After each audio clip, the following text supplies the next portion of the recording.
రాష్ట్రాల్లో రైతులు రబీ వరి నాట్లకు సిద్ధమవుతున్నారు. కొన్ని చోట్ల ఇప్పటికే ప్రారంభమయ్యాయి. మరికొన్ని చోట్ల ప్రధాన పొలాన్ని సిద్ధం చేస్తున్నారు. అయితే రబీ వరి పంటలో అధిక దిగుబడులు సాధించాలంటే తగిన మార్పులు చేసుకోవడం తప్పనిసరి. లేత నారును సకాలంలో నాటే రైతాంగం పొలంలో మొక్కల సాంద్రత తగిన విధంగా ఉండేలా చూసుకోవాలి. మరి ఆ వివరాలేంటో ఇప్పుడు చూద్దాం.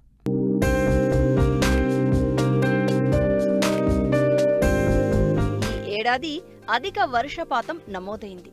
భూగర్భ జలాలు పెరగడం, ప్రాజెక్టులన్నీ జలకళ సంతరించుకున్నాయి. దీంతో తెలంగాణ రైతాంగం అధికంగా వరి సాగుకు మొగ్గు చూపారు.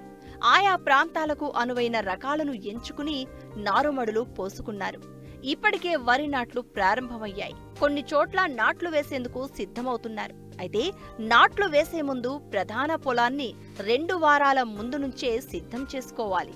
4 నుండి 5 ఆకుల దశలో నారును ప్రధాన పొలంలో నాటుకోవాలి.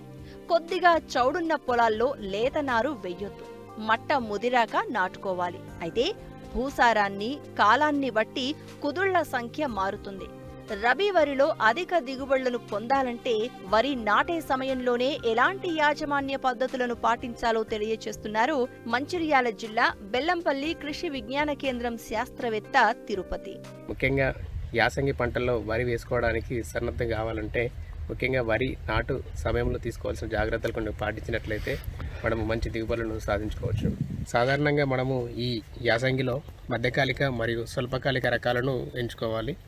ఈ వరి నాటు వేసేదానికి ముందుగా మనకు ఏదైతే ప్రధాన మడి ఉందో నాటు వేసేదానికంటే అంటే మన వరి నారుమడి సిద్ధమయ్యే 2 వారాల ముందు మనం ప్రధాన మడిని సిద్ధం చేసుకొని మనము నాటుకు అనుకూలంగా ఉంచుకోవాలి.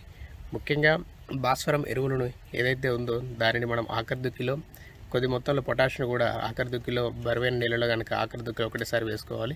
అదే తేలికపాటి నేలల్లో 2 సార్లు భాస్వరం ఒకసారి అంటే ఆఖరి దుక్కిలో భాస్వరం పూర్తి భాస్వరంను అదేవిధంగా సగం పొటాషియం మనము వేసుకున్నట్లయితే మనము ఈ పోషకాలను కూడా మొక్కకు పూర్తి స్థాయిలో అందించిన వాళ్ళు అవుతాము.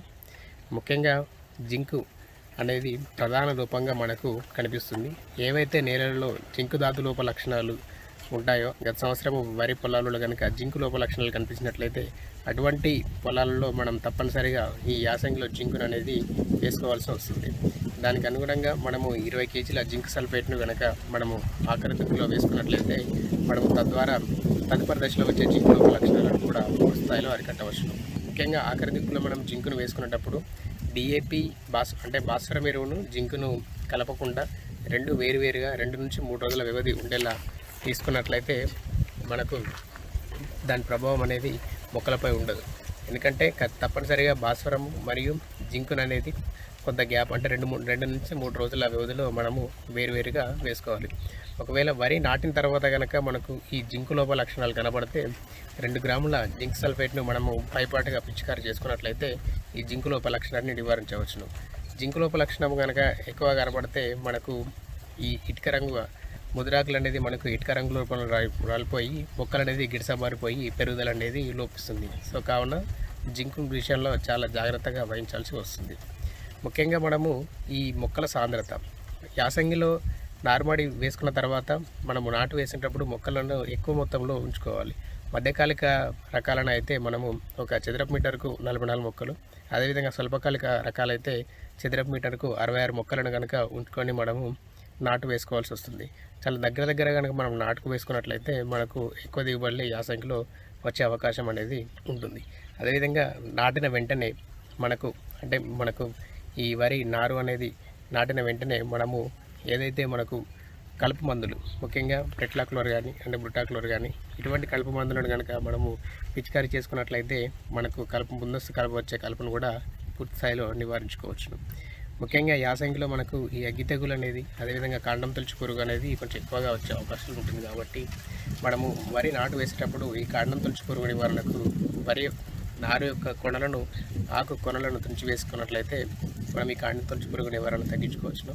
అదేవిధంగా నాటు వేసే ఒక వారం రోజుల ముందు కనుక మనం 800 గ్రాముల కార్బోఫిరాన్ 3G గుళికను కనుక వరి నాటుమానికి వేసుకున్నట్లయితే కూడా మనం ఈ కాండం తొలిచే పురుగును సమర్థవంతంగా నివారించుకోవచ్చు. కాబట్టి రైతు సోదరులు ఈ చిన్న జాగ్రత్తలు తీసుకొని మనకు తగిన సమయంలో నాటును వేసుకున్నట్లయితే మనము ఈ యాసంగిలో మంచి దిగుబడులను కూడా సాధించుకోవచ్చని తెలియజేస్తున్నాం.